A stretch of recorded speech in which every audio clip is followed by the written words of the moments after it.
नाज़रीन आदाब, आप देख रहे हैं INN चैनल। मैं हूं शेख अहमद अली। आज की खास बात में हम देखेंगे कई अहम कौमी और बैनुल अक़वामी खबरें। कर्नाटका हिजाब तनाज़ा मामले को लेकर मुल्क भर में लोग सड़कों पर उतर आए हैं। मामले पर कर्नाटका हाईकोर्ट की जानिब से दिए गए फैसले की मुखालिफत हो रही है। इसी बीच उत्तराखंड के वज़ीर आला पुष्कर सिंह धामी ने एक बड़ा ऐलान कर दिया। सीएम ने कहा कि रियासत में बीजेपी की हुकूमत बनते ही कॉमन सिविल कोड लागू करने का अमल शुरू कर दिया जाएगा। उत्तराखंड सीएम धामी ने कहा कि सीएम ओहदे का हलफ लेने के फौरी बाद उनकी हुकूमत यूनिफॉर्म सिविल कोड का मुसवदा तैयार करने के लिए एक कमेटी बनाएगी जो सभी लोगों के लिए शादी, तलाक, जायदाद और विरासत के लिए कॉमन यानी एक आम कानून सबके लिए बनाएगी। इन कानूनों में किसी भी शहरी से जात और मजहब की बुनियाद पर भेदभाव नहीं होगा।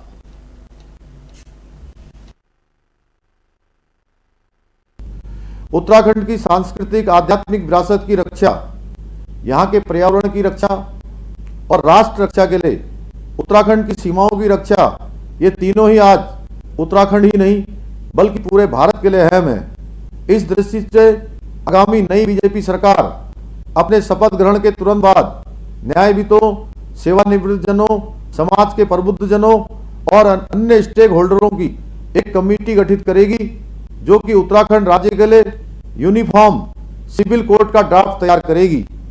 इस यूनिफॉर्म सिविल कोड का दायरा विवाह, तलाक, जमीन जायदाद और उत्तराधिकार जैसे विषयों पर सभी नागरिकों के लिए समान कानून, चाहे वो किसी भी धर्म में विश्वास रखते हों, होगा।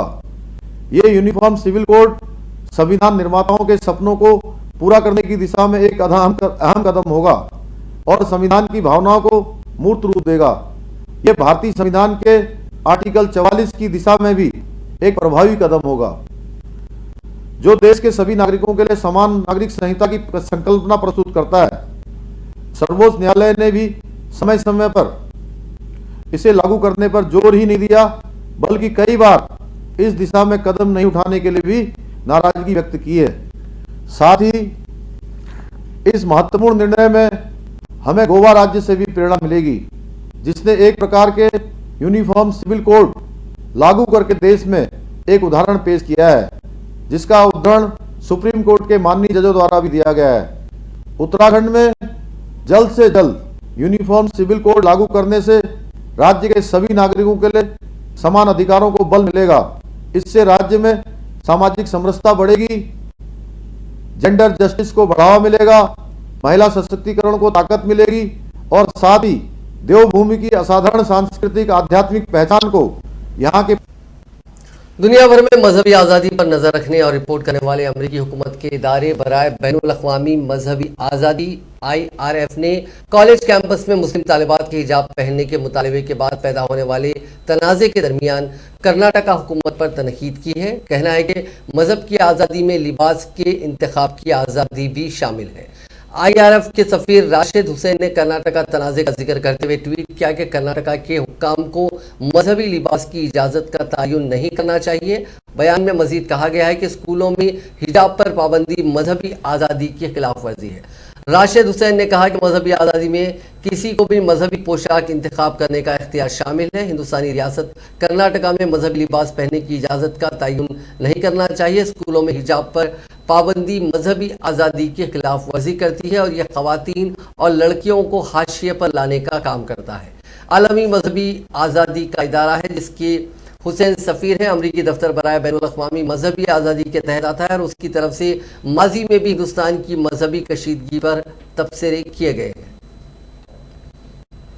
हिंदुस्तान ने कर्नाटक में हिजाब तनाज़े पर बाज़ ममालिक के तबसरों को मुल्क के अंदरूनी मामलात में नापसंदीदा मुदाखलत करार देते हुए कहा कि हिंदुस्तान के आईनी और जमहूरी अमल में ऐसे मसाइल से निपटने का तरीक़ेकार मौजूद है। वज़ारत ख़ारजा के तर्जुमान अरिंदम बाख्शी ने आज मीडिया के सवालात के जवाब में कहा कि कर्नाटका के कुछ तालीमी इदारों में लिबास से मुताल्लिक़ एक मसला कर्नाटका हाईकोर्ट में ज़ेर समात है। हमारे आइनी निज़ाम और जमहूरी अमल में ऐसे मसाइल पर मुनासिब बहस और हल का मुअस्सर निज़ाम मौजूद है। बाख्शी ने कहा कि जो लोग हिंदुस्तान को जानते हैं वो इन हक़ाइक़ की कदर करते हैं। हम हिंदुस्तान के अंदरूनी मामलात पर जज्बाती तौर पर मुहर्रिक तबसरों का खैर मकदम नहीं करते हैं। समाजवादी पार्टी लीडर ने हिजाब तनाज़े के जवाब में मुतनाज़िया तबसरा किया। एसपी लीडर रुबीना खान ने खबरदार किया कि अगर किसी ने हमारे हिजाब को हाथ लगाया तो उनके हाथ काट दिए जाएंगे। तनाज़ा उस वक्त शुरू हुआ जब हिजाब पहनने वाले तालिब इल्मों को कर्नाटका के उडुपी में गवर्नमेंट प्री यूनिवर्सिटी कॉलेज में दाखिले की इजाज़त नहीं दी गई। इस वाक़े ने रियासत के मुख्तलिफ हिस्सों में हिजाब पर पाबंदी के खिलाफ मुजाहरों को जन्म दिया। इसी दरमियान समाजवादी पार्टी की लीडर रुबीना खान का बयान आया। मैं रुबीना खानम, समाजवादी पार्टी की महानगर अध्यक्ष एवं वरिष्ठ सपा नेता अलीगढ़। ये कर्नाटक हिजाब प्रकरण का जो मुद्दा है, मैं इस पर ये कहना चाहती हूँ कि ये हमारे देश की बहन बेटियों के आत्मसम्मान पर हमला है। हमारे हिजाब पर या हमारे आंचल पर हाथ डालने वालों के हम हाथ काट देंगे। अरे भारत विविधताओं का देश है, यहाँ पर माथे का तिलक हो या पगड़ी या हिजाब, ये सब तो हमारी संस्कृति का हिस्सा है। इस पर राजनीति करना निष्ठा की पराकाष्ठा है। अब ये कलयुगी रावण हमारे आंचल का, हमारे हिजाब का चीरहरण करेंगे। मैं इनसे ये कहना चाहती हूँ, मैं उन्हें ये बता देना चाहती हूँ कि महिलाओं को कमजोर समझने की भूल न करें। अरे सरकार चाहे जिस पार्टी की भी हो, लेकिन महिलाओं के आंचल पर या उनके हिजाब पर हाथ डालने का दुस्साहस करोगे तो हम झांसी की रानी और रजिया सुल्तान बनकर तुम्हारे हाथ काटने हैं।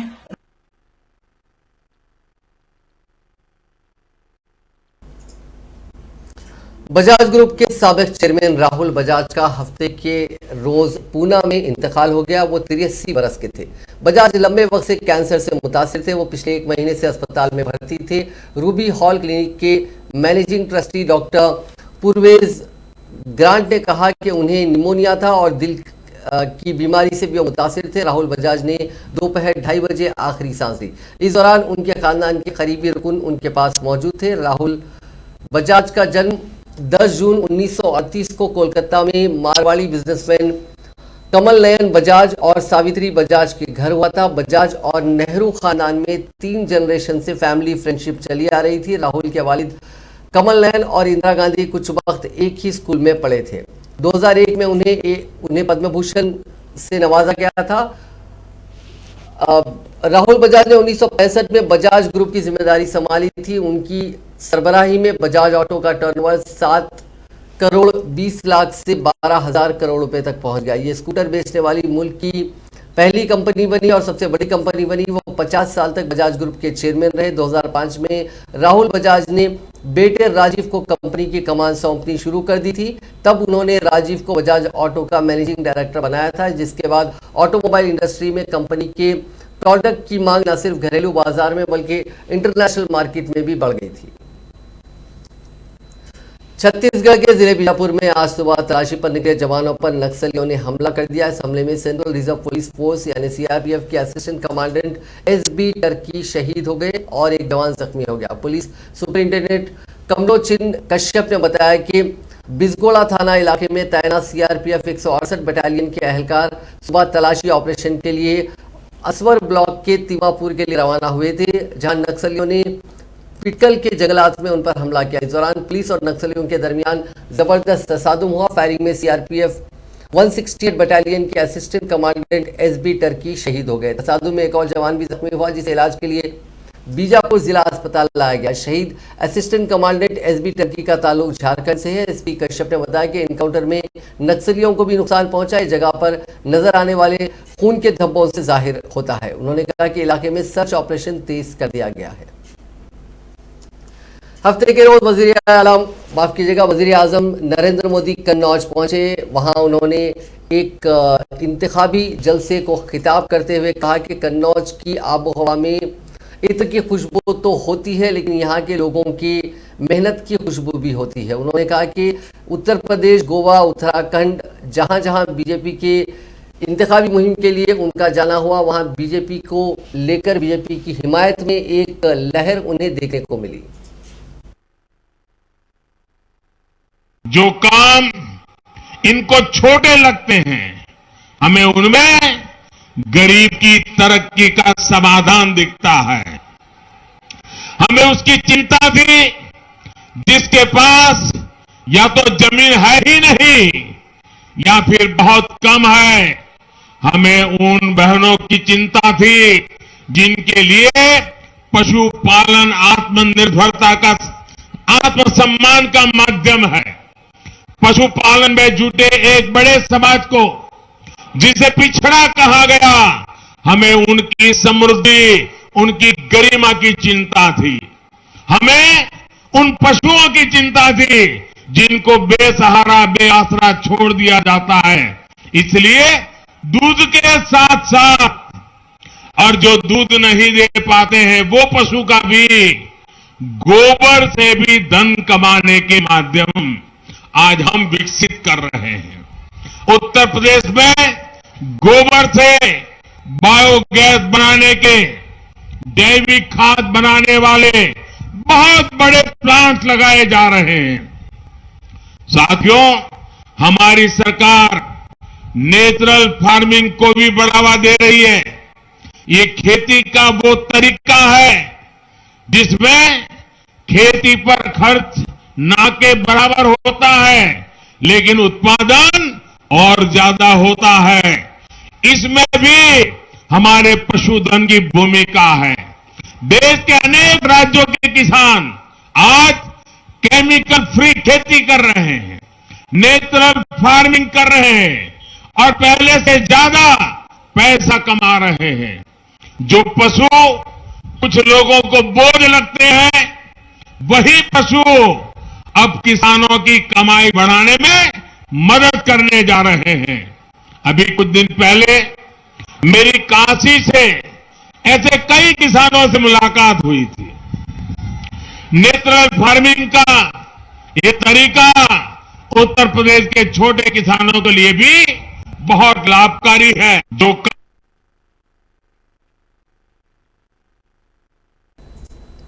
समाजवादी पार्टी के सरबराह अखिलेश यादव ने आज शाहजहांपुर और बदायूं में इंतखाबी जलसे आम को मुखातिब किया। उन्होंने दावा किया कि उत्तर प्रदेश की आवाम समाजवादी पार्टी को इख्तियार में लाने का इरादा कर चुकी है।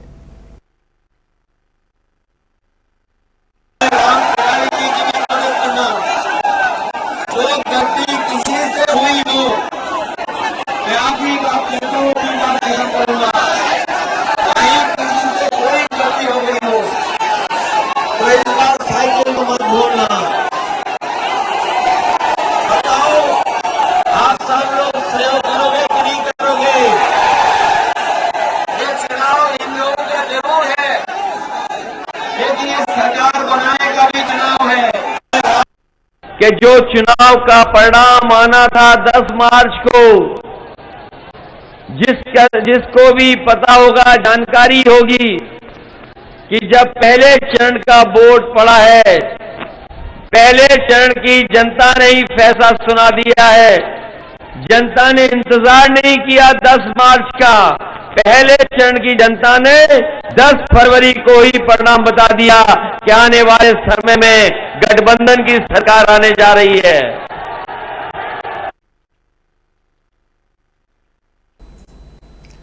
कांग्रेस की उत्तर प्रदेश इंचार्ज और जनरल सेक्रेटरी प्रियंका गांधी वाड्रा ने उन्नाव की मुतासिर लड़की की लाश मिलने के बाद वजीर आला योगी आदित्यनाथ पर निशाना लगाते हुए कहा कि रियासत में खवातीन पर जुल्म करके उनका कत्ल कर दिया जाता है, लेकिन वजीर आला सिर्फ झूठे दावों में ही मसरूफ रहते हैं। प्रियंका गांधी ने हफ्ते को एक बयान में कहा कि उन्नाव में जो हुआ वो उत्तर प्रदेश में नया नहीं है।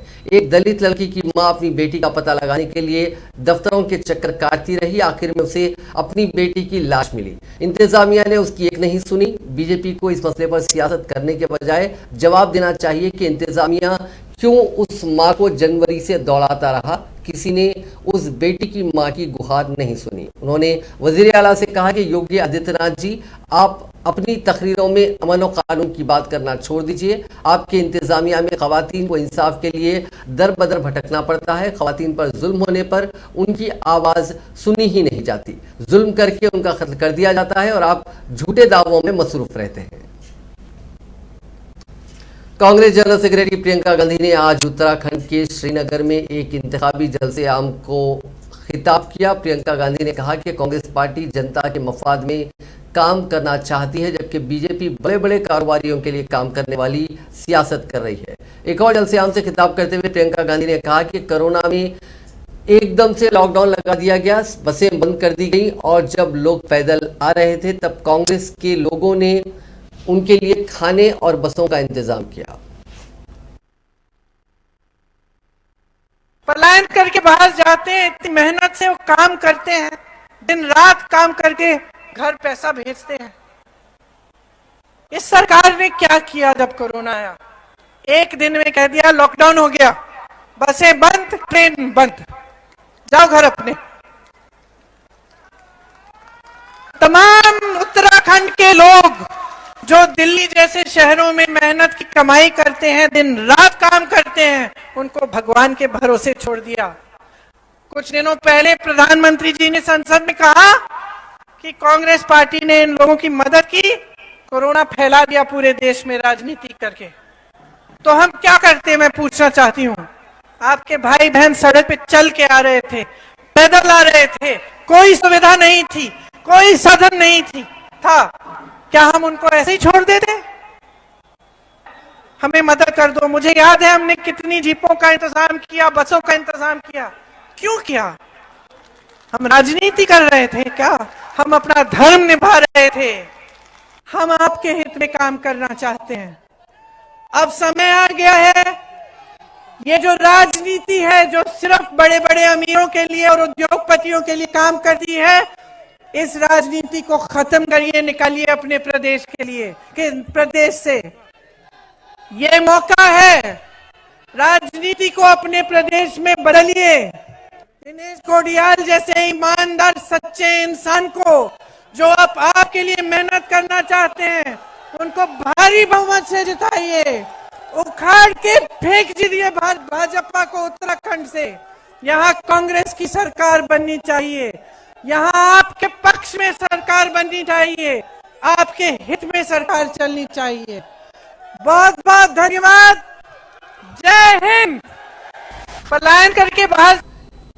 उत्तर प्रदेश में प्रियंका गांधी ने जितनी तेजी से लड़की हूं लड़ सकती हूं कैंपेन की शुरुआत की थी, उतनी ही तेजी से पोस्टल गर्ल्स ने कांग्रेस छोड़ दिया। लखनऊ में आज कांग्रेस की तीसरी पोस्टल गर्ल पल्लवी सिंह ने कांग्रेस छोड़ दिया और बीजेपी में शामिल हो गई। बीजेपी के साबिक रियासती सदर और ज्वाइनिंग कमेटी के चेयरमैन लक्ष्मीकांत वाजपेयी ने पल्लवी सिंह को बीजेपी की रुकनियत दिलाई। इससे पहले प्रियंका मौर्य और वंदना सिंह भी बीजेपी में शामिल हो चुकी हैं। तीनों ने प्रियंका गांधी पर इल्जाम लगाया है। कांग्रेस छोड़ने वाली पहली पोस्टल गर्ल प्रियंका मौर्य ने प्रियंका गांधी के सेक्रेटरी पर टिकट के लिए रिश्वत मांगने का इल्जाम लगाया था। उन्होंने कहा था कि कांग्रेस में धांधली चल रही है। उन्होंने लिखा था कि लड़की हूं लड़ सकती हूं पर टिकट नहीं पा सकी क्योंकि मैं ओबीसी थी। प्रियंका गांधी के सेक्रेटरी संदीप सिंह को रिश्वत नहीं दे सकी। टिकटों की दलाली का इल्जाम वंदना सिंह ने भी लगाया था। वंदना सिंह ने कांग्रेस पर बड़ा इल्जाम लगाते हुए कहा था कि पार्टी में पुराने वर्कर्स के बजाय नए चेहरों को ज्यादा तरजीह दी जा रही है। प्रियंका गांधी पार्टी वर्कर्स को मिलने का वक्त नहीं देती है। कुछ ऐसा ही अनदेखी का इल्जाम पल्लवी ने भी लगाया।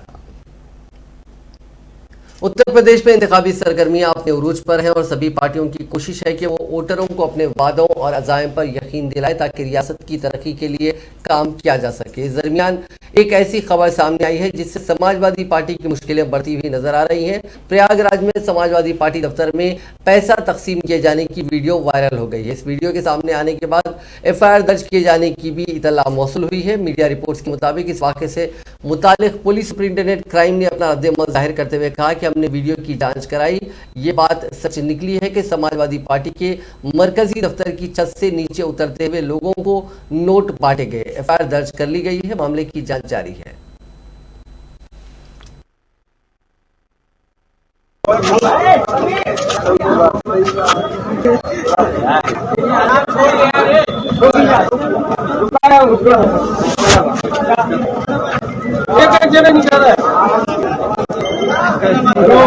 घर देखा बाइक में खड़ा था अलग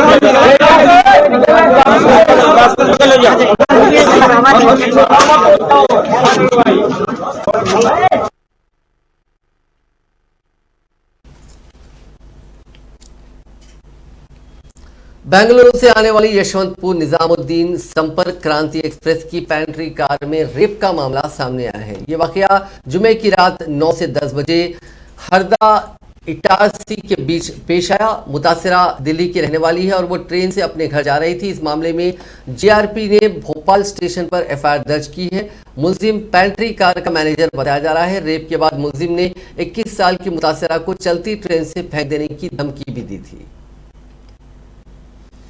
आईपीएल 2022 का मेगा ऑक्शन बेंगलुरु में शुरू हो चुका है। बोली लगा रही 10 फ्रैंचाइज ने अब तक 36 खिलाड़ियों को खरीदा है। इनमें अब तक के सबसे महंगे खिलाड़ी ईशान किशन रहे, जिन्हें 15 करोड़ 25 लाख रुपए में मुंबई ने खरीदा। उन पर बोली लगाने के लिए नीता अंबानी की मुंबई और गुजरात के बीच 10 मिनट तक लंबी होड़ चली। ईशान इस नीलामी के साथ आईपीएल में दूसरे सबसे महंगे हिंदुस्तानी हो गए हैं। इससे पहले युवराज सिंह को 16 करोड़ में दिल्ली कैपिटल्स ने खरीदा था।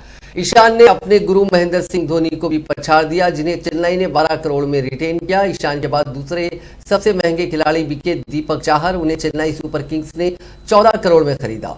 मिडिल ऑर्डर बैट्समैन और विकेट कीपर निकोलस पुरन के लिए भी लंबी लड़ाई चली। करीब 8 मिनट की बोली के बाद पुरन को हैदराबाद ने 10 करोड़ 75 लाख रुपए में खरीदा। Indian Premier League mega auction का आगाज आज से हो गया है। नीलामी में इस बार कोलकाता नाइट राइडर्स के मालिक शाहरुख खान के बेटे आर्यन खान शामिल हुए। पिछले साल ड्रग्स मामले में गिरफ्तारी के बाद आर्यन का यह पहला पब्लिक अपीयरेंस है। केकेआर की पार्टनर जूही चावला की बेटी जानवी भी ऑक्शन में मौजूद रही। इनकी फुटेज और वीडियो सोशल मीडिया पर वायरल हो रही है, जिसमें दोनों केकेआर की टीम के साथ बिडिंग टेबल पर नजर आ रहे हैं। शाहरुख की बेटी सुहाना भी ऑक्शन में मौजूद रही। शाहरुख, गौरी खान, जूही चावला और उनके शोहर जय मेहता, जो कि मेहता ग्रुप के हैं, कोलकाता नाइट राइडर्स के मालिक हैं। Red chillies entertainment private limited का 55% और मेहता ग्रुप का 45% इसमें शेयर है। आईपीएल मेगा ऑक्शन के दौरान एक बड़ा वाकया पेश आया। पूरी नीलामी की एंकरिंग कर रहे हैं ह्यूजेस एडमिडस अचानक बेहोश होकर गिर पड़े। ब्रिटेन के रहने वाले ह्यूज को मेडिकल चेकअप के लिए ले जाया गया। ऑक्शन को फौरी तौर पर रोक दिया गया। नीलामी इसके बाद दोबारा शुरू की गई। उनकी जगह चारू शर्मा ने एंकरिंग की। ये वाकया तब पेश आया जब श्रीलंका के लेग स्पिनर वनिंदु हसरंगा की बोली लग रही थी। आईपीएल ने ट्वीट कर लिखा कि ऑक्शनर ह्यूज एडमिडस नीलामी के दौरान पोस्ट्रल हाइपरटेंशन के चलते अचानक से गिर गए थे। इस वाकये के फौरी बाद मेडिकल टीम ने उनका इलाज किया और फिलहाल उनकी हालत बेहतर है। अब नजर डालते हैं कोरोना से जुड़े आंकड़ों पर। पिछले 24 घंटों में दुनिया भर में कोरोना के 22,74,601 नए मामले सामने आए। इसी दौरान 11,654 अफराद की मौत हो गई। इस इजाफे के बाद दुनिया भर में कोरोना से मुतासरीन का मजमूई आंकड़ा 40,96,56,447 हो गया, जबकि अमवात की तादाद बढ़कर 58,23,398 हो गई है। दुनिया भर में फिलहाल 7,39,16,521 मामले चल रहे हैं। मुल्क में कोरोना की सूरत हाल में बेहतरी आ रही है, लेकिन इससे होने वाली अमवात तशवीश का बाइस बनी हुई है। गुज़िश्ता 24 घंटों में कोरोना से 804 अफराद की मौत हुई है और इसके साथ ही मरने वालों की मजमूई तादाद 5,07,981 हो गई। दरियासलाम मुल्क में गुज़िश्ता 24 घंटों में कोरोना के 50,407 नए केसेस दर्ज हुए हैं और इसके साथ ही मुतासरीन की तादाद 4,25,86,544 हो गई। इस दौरान 1,36,962 मरीजों ने कोरोना को शिकस्त दी है, जिसके साथ ही इन्फेक्शन से सेहतियाब होने वालों की तादाद 4,14,68,120 हो गई है। जुमे को मुल्क में 46,82,662 अफराद को कोरोना से बचाव के टीके लगाए गए। इस वैक्सीनेशन की रफ्तार मुल्क में काफ़ी तेज़ी से चली है और इस वक्त खासकर सेकेंड डोज वाले जो मरीज हैं उन्हें टीके लगाए जा रहे हैं। कनाडा अमेरिका की सरहद पर कोरोना के पेश नज़र लाजमी टीकाकारी के खिलाफ एहतजाज जारी है। अदालती हुक्म इम्तनाई के बाद भी मुजाहिरीन ने अमेरिका और कनाडा की सरहद के साथ एक बड़े तिजारती पुल को ब्लॉक करना जारी रखा हुआ है। इससे कबल कनाडा के एक जज ने हुक्काम को हुक्म दिया था कि वो शाम 7 बजे से शुरू होने वाली नाकाबंदी को हटा दें। इत्तलात के मुताबिक कई सौ मुजाहिरीन बैनुल अक़वामी पुल की तरफ जाने वाली सड़क पर जमा हो गए हैं। काबिल जिक्र है कि जनवरी के वसत में ट्रक ड्राइवर्स, किसानों और दीगर तबकात ने कनाडा में लाजमी वैक्सीनेशन के खिलाफ पुरअमन अवामी एहतजाज शुरू कर दिया है। ट्रक चलाने वालों ने कई अमरीकी कनाडा सरहदों को भी ब्लॉक कर दिया है, जिसमें एम्बेसडर ब्रिज जो डेट्रॉइट, मिशिगन और विंडसर, ओंटारियो को मिलाता है, वो भी शामिल है।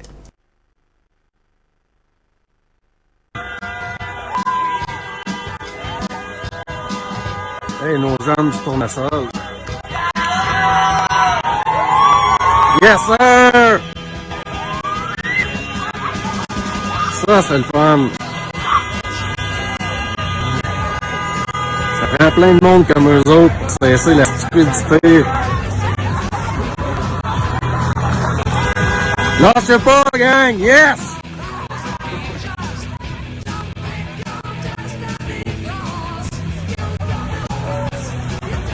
Hey, 5 chars de police pour une manifestation à Windsor.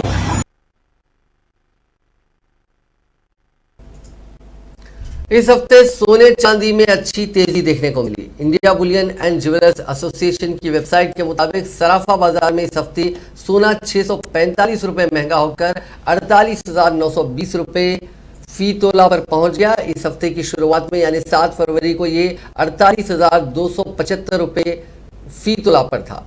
IBJ की वेबसाइट के मुताबिक इस हफ्ते चांदी में भी अच्छी तेजी देखने को मिली और इसी का नतीजा है कि ये फिर एक बार 62,000 के करीब पहुंच गई। इस हफ्ते की शुरुआत में ये 61,331 रुपए फी किलो पर थी, अब 62,157 रुपए फी किलोग्राम पर पहुंच गई है, यानी इस हफ्ते इसकी कीमत में 826 रुपए की बढ़ोतरी हुई है।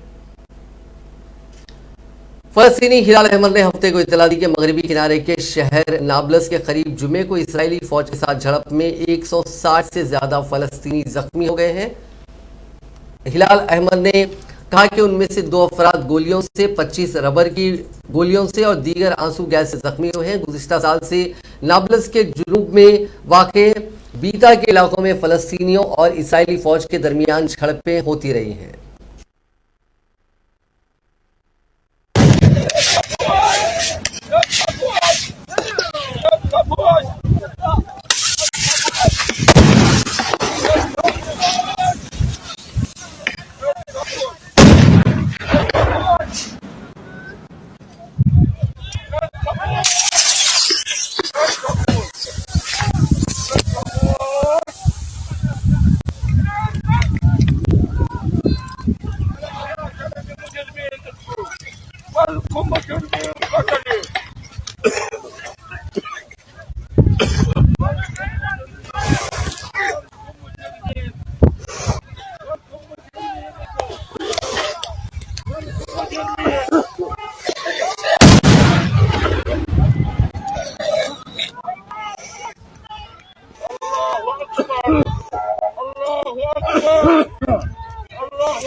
पाकिस्तान की हुकूमत पंजाब की तरफ से कायम करदा खुसूसी मेडिकल बोर्ड ने कहा कि साबिक वज़ीर आज़म और मुस्लिम लीग के सुप्रीम लीडर नवाज शरीफ की सेहत तेजी से बेहतर हो रही है, क्योंकि उनके कल्ब की शरियानी ठीक से काम कर रही है और उन्हें तिब्बी निगहदाश्त की जरूरत नहीं है। हफ्ते के रोज अंग्रेजी रोजनामा डॉन में इस हवाले से शाये होने वाली एक रिपोर्ट में कहा गया कि बोर्ड का ख्याल है कि नवाज शरीफ की 2 शरियानियां कोरोनरी और लेफ्ट एंटीरियर डिसेंडिंग अच्छी तरह से काम कर रहे हैं, जबकि उनकी तीसरी सर्कमफ्लेक्स आर्टरी मजबूत है लेकिन जानलेवा नहीं है। जरा का कहना है कि मेडिकल बोर्ड के माहिरीन ने नवाज शरीफ की ताज़ा तरीन मेडिकल रिपोर्ट का जायजा लिया और उनकी राय है कि रिपोर्ट में कोई नई बात नहीं है। आपको बता दें कि नवाज शरीफ के खिलाफ बहुत सारे मुकदमात पाकिस्तान में चल रहे हैं और अगर वो सेहतियाब करार दिए जाते हैं तो उन मुकदमात में उनके खिलाफ कार्रवाई की जा सकती है। नाज़रीन, आज की खास बात में बस इतना ही। आपसे कल मुलाकात होगी नई खबरों के साथ, नए एनालिसिस के साथ। फिलहाल दीजिए इजाजत। खुदा हाफिज।